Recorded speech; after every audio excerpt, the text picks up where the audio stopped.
Now we're going to hear a story about a little mermaid named Ariel. Ariel lives under the sea with her father, Triton, the Sea King. Ariel dreams of life in the world above the sea, but her father forbids her to have contact with humans. Ariel is a very curious young mermaid who is determined to live her dreams. This is the story of the Little Mermaid. You can read along in your book. Let's begin now. Once upon a time, a little mermaid named Ariel frolicked below the ocean, exploring the hulls of sunken ships with her roly-poly playmate Flounder. Swimming inside a ship's cabin, Ariel discovered some rusted silverware. "Oh my gosh! Have you ever seen anything so wonderful?" she asked the nervous Flounder. Ariel swam to the water's surface and found her seagull friend. "Scuttle, look what we found," she said, holding up the fork. "It's a dingle hopper," Scuttle explained. "Humans use these to straighten their hair." "Thanks, Scuttle," said Ariel. "It's perfect for my collection." Ariel dived to an undersea grotto where she kept her treasures from the human world. She hid her collection there because her father, King Triton, forbade merpeople to have any contact with humans. That night, Ariel saw strange lights shimmering over the ocean and swam up to investigate. She watched as fireworks flared above a large sailing ship. Scuttle soared down through the flickering colors. "Some celebration, huh, sweetie? It's the birthday of the human they call Prince Eric." Ariel peered at the young man on deck. "I've never seen a human this close. He's very handsome." Aboard the ship, Eric's advisor, Sir Grimsby, motioned for the crew's attention. "It is now my privilege to present our esteemed prince with a very expensive, very large birthday gift." He pointed to a marble statue carved in the prince's exact likeness. "Of course, I had hoped it would be a wedding present." "Don't start, Grim," said the prince. "The right girl's out there, somewhere." Far beneath the ocean, the wicked sea witch, Ursula, used her magic to spy on Ariel. My, the daughter of the great sea king Triton, in love with a human. A prince, no less. Her daddy will love that. Serves him right, that miserable old tyrant, banishing me from his palace just because I was a little ambitious. Still, this headstrong, lovesick girl may be the key to my revenge on Triton." On the surface, a sudden storm whipped across the ocean. The prince took charge. "Stand fast! Secure the rigging!" Suddenly, a huge bolt of lightning struck the vessel. Sir Grimsby slid across the deck. "Eric, look out! The mast is falling!" Ariel watched in horror.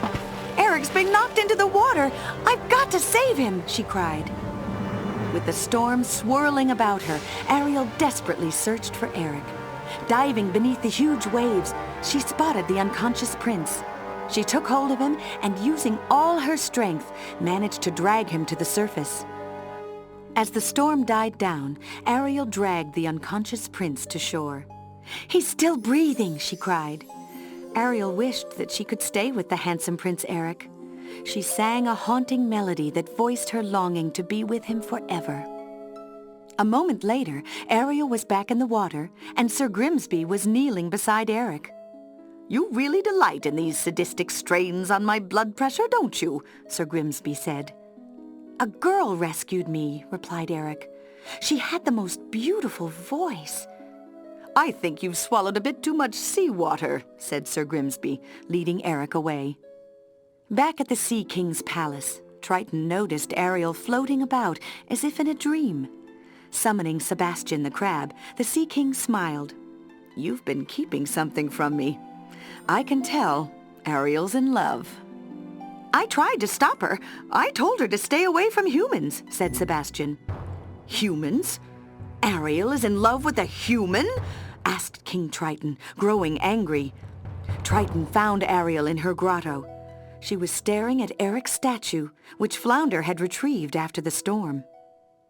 "How many times have I told you to stay away from those fish-eating barbarians? Humans are dangerous," her father shouted.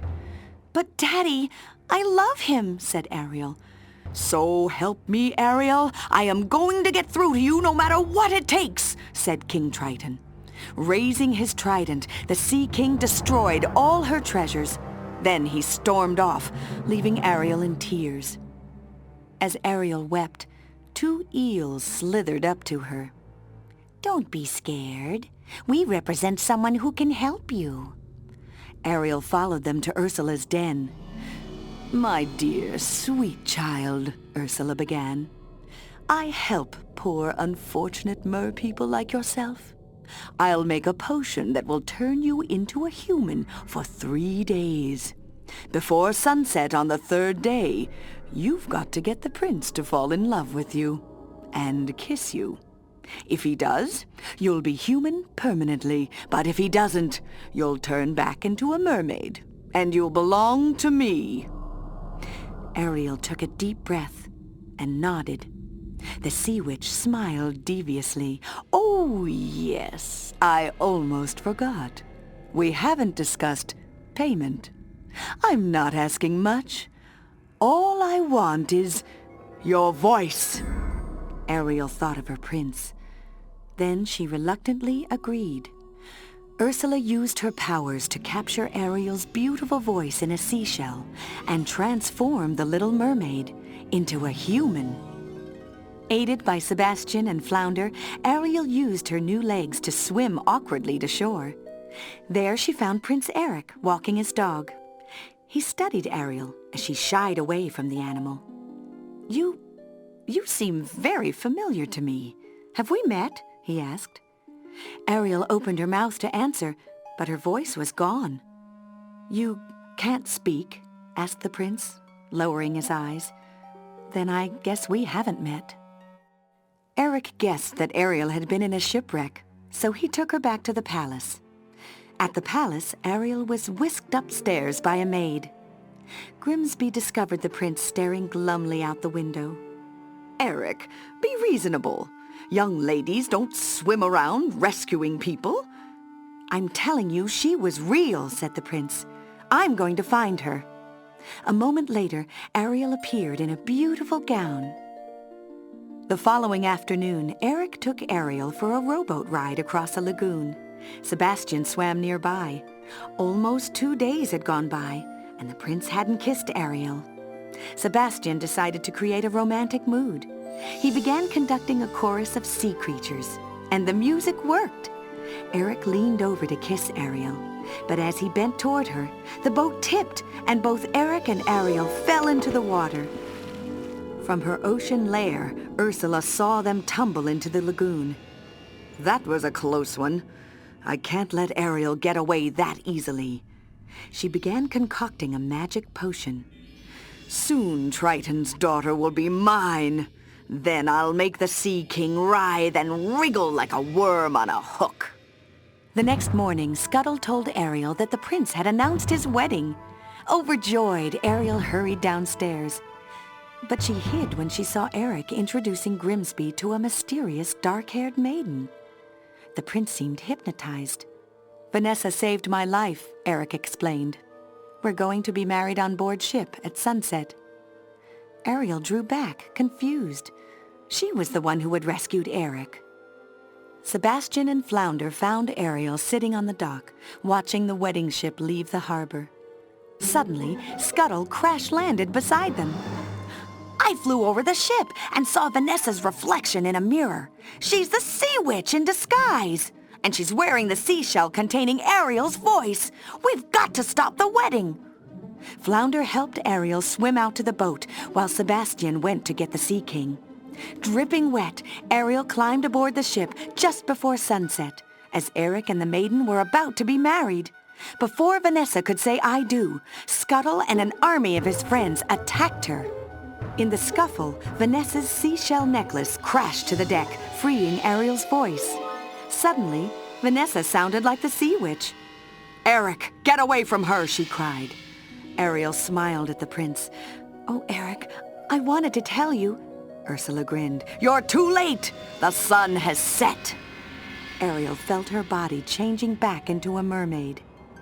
"Poor little princess," said Ursula, dragging Ariel into the water. It's not you I'm after. You're merely the bait to catch your father.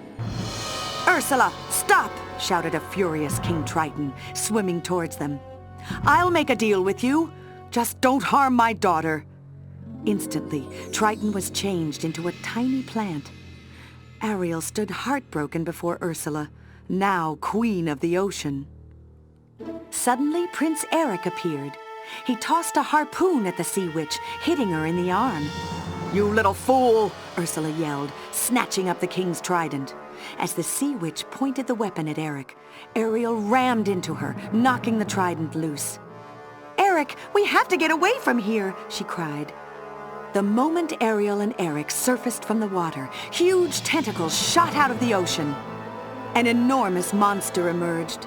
It was the sea witch. Ursula commanded the waters into a deadly whirlpool, and several old sunken ships rose to the surface. Eric struggled aboard one of the ships. Then he steered the ship right into the sea witch, destroying her. The mighty force sent Eric reeling toward shore. As the unconscious prince lay on the beach, Ariel perched on a rock and gazed at him. Triton had returned to normal after Ursula had been destroyed. He and Sebastian watched from afar. The Sea King saw that his daughter really did love the prince. He waved his trident, and Ariel was once again human. The next day, Ariel and Prince Eric were married. As they kissed, the humans and merpeople sent up a happy cheer, linked at last by the marriage of two people whose love was as deep as the sea and as pure as a young girl's voice.